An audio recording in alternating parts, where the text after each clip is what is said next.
buildup of Russian troops along the Ukrainian border is large and getting larger and is raising serious concerns Russia could invade Ukraine proper. Right now, there are as many as 20,000 Russian troops, complete with tanks and artillery, positioned just to the east of Ukraine. But other units deeper inside Russia appear to be on the move and could soon double the number of troops at the border. Well, there's political rhetoric, and then there are facts on the ground. And the fact here is that Crimea is already being run as if it had joined the Russian Federation. Ukraine and its neighbors are lining up against a plan to make Crimea part of Russia. By phone, President Obama told Russian President Vladimir Putin a referendum on the move is unacceptable. All this diplomatic pressure hasn't slowed Russia down in Crimea one bit. In fact, just a few hours ago, the upper house of the Russian parliament, the Duma, passed the treaty that will allow President Putin to go ahead and annex Crimea by signing it into law. In another major story breaking tonight, President Obama has slapped Russia with new sanctions. Russian President Vladimir Putin this morning says he's confident his country's economy will rebound. Putin puts part of the blame for the fall of the ruble on Western sanctions. In spite of Russia's promises to the contrary, of course, the world is still watching to see if they're going to go one more step further and invade eastern Ukraine. These incursions indicate a Russian-directed counteroffensive is likely underway in Donetsk and Luhansk. The flight from Amsterdam crashed in territory held by pro-Russian rebels in July. 298 passengers and crew were killed.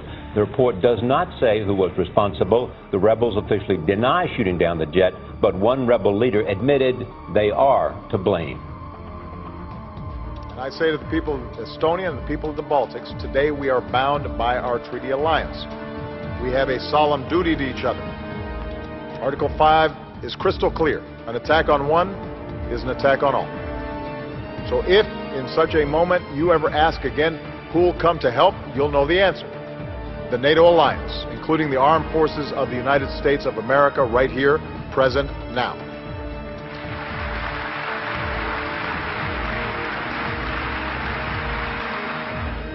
NATO forces need the ability to deploy even faster in times of crisis. Now this week our alliance must unite around a new plan to enhance our readiness. America is one of those nations that currently does have extremely high readiness forces. We need to create more capability in the alliance to do that, so that the burden for these extremely high readiness forces called on will be shared across the alliance.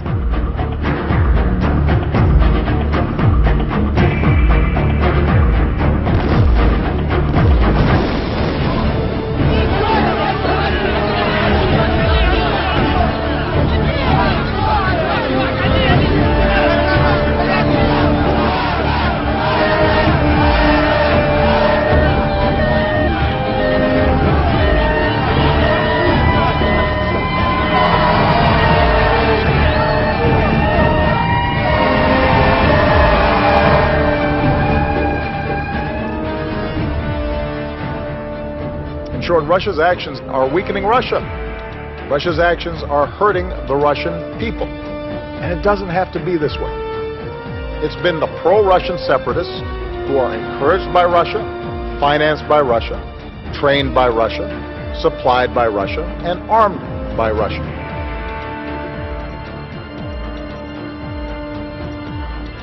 So this is a moment of testing.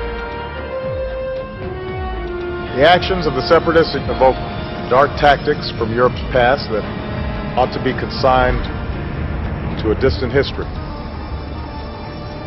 Masked men storming buildings, soldiers without flags slipping across the border.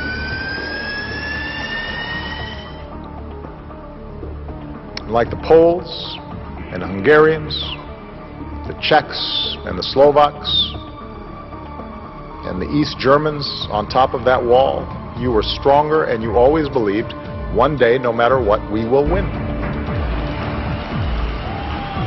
And so long as free peoples summon the confidence and the courage and the will to defend the values that we cherish, then freedom will always be strong and our ideas will always prevail.